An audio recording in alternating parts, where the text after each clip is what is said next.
have been listening about the state's initiatives, the country's initiatives. We will be talking because since the ministry has just initiated these activities 2-3 years back, what Dr. Mamin was saying that he initiated and could not see the light of the day. But now, we can say that, yes, still, we have to go a long way, but this still journey has been started. So as we know that in India, these are the inherited blood disorders and impose a heavy burden on families and health sector in India, an important cause of morbidity and mortality. Despite the improvements in therapy, death rates, as you know, is quite high, and India has the largest number of children with thalassemia in the world, that is 1 to 1.5 lakh, almost 42 million carriers of beta thalassemia.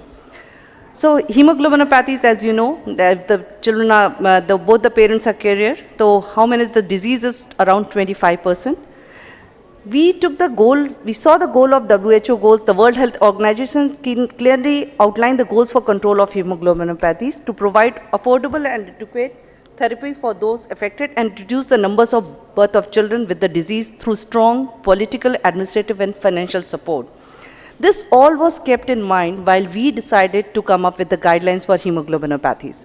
In 2006, World Health Assembly passed a resolution urging member states to develop, implement and reinforce the comprehensive national integrated programs, which was the base for our guidelines for the prevention and management of hemoglobinopathies. The member state would also urge to develop and strengthen medical genetic services and community education and training. This all was kept in mind while designing our guidelines. So we saw the worldwide picture also. We took the example of Cyprus, Italy, then Montreal, Canada, which we have the president over here. So the cost-benefit analysis done in Israel was amazing, and it really affected our policies makers, that the cost of treatment of one patient to average life expectancy in northern Israel was calculated to be 2 million, and cost of running a thalassemia program was for 4 million. So this was really an amazing effect for the policy makers. So if you see hemoglobinopathies in Indian scenario, about 10 to 15,000 babies with thalassemia major are born every year. Sickle cell disease really affects tribal groups as well as some other communities in central states such as central part of India is Gujarat, Maharashtra and Kerala as well. We are not when we started this, we find that more of the patients are in Kerala as well. Patients with disorders can suffer from severe pain, as we know all these things, and allogenic transplant is the modality that the potential cure to these patients. So while designing all these things, all things were kept in mind, and the scenario was also kept in mind, because if you see the regime, it is quite a burden of disease for India. Highest frequency has been observed in certain communities such as Sindhis, Punjabis, Gujaratis, Bengalis, Maharashs, Kolis, Saraswatas, Lohas and Gauds. These were the main basically communities where it was observed. HBS, as we said, that is most popular in tribal population and southern and central western states, reaching the high of 48% in some of the communities. If you see, even in northeastern states, the carrier frequency is as high as 50% in some areas. So this was all calculation were done, and we got to know from many of the studies which has been done by Dr. Roshan Kola, Dr. Kanjaksha Ghosh, Dr. Mahapatra, all these studies were taken up. Therefore, the mainstay on the treatment in these cases was repeated blood transfusion followed by regular medications.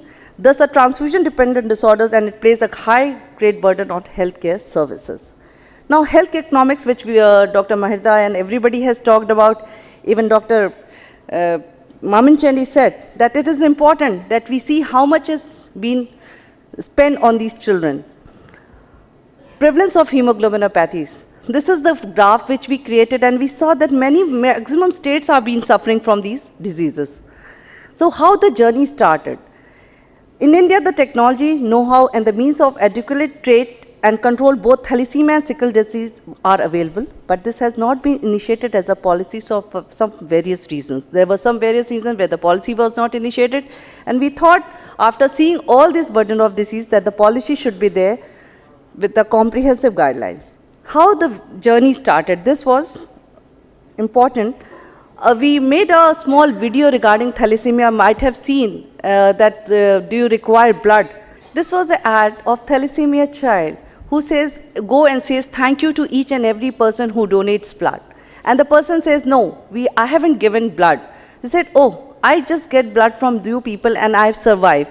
So this was the way when we started a journey for our guidelines. And first meeting took place in 2014 under the chairperson of Dr. A.K. Panda, who was here with us, and subsequently followed by the final meeting held in 2015 under the chairperson of C.K. Mishra, who is the current health secretary. And it was decided that these issues need to be addressed on a war-footing way. Seeing the burden of disease, finally the project took the flight. Guidelines were completed by December 2015 and were disseminated to the states. Its states were requested to propose in their PIP in consultation with the state health department. Now, when we talk about PIP, PIP is basically a program implementation plan. We are requesting the states to propose in their PIP to get the budget for these diseases.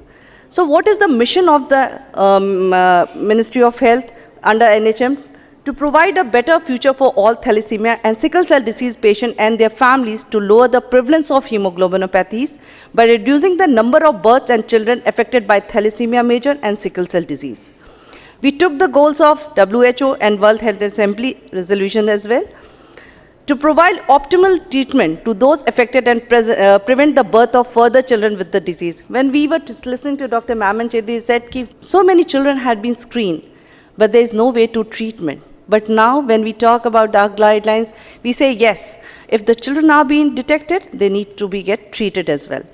The new initiative and vision under the National Health Mission provides a golden opportunity to administer adequate therapies for those who are affected, making them lead a better life, preventing the birth of children affected with hemoglobinopathies. So guidelines for screening, it is there that cost-effective population screening programs are going to take place. As we talked, that 11 states have already initiated. Culture-sensitive screening programs has to be taken up. Prenatal diagnosis, which we were talking about much about, that it is important where both partners are carrier, where the option of termination in case of affected feature, extended family screening to all known detected carriers and patients. So when we talk about screening, we are also talking about the extended family screening. Newborn screening can detect abnormal hemoglobin variants. We are also talking about the newborns with the dry blood spots as well.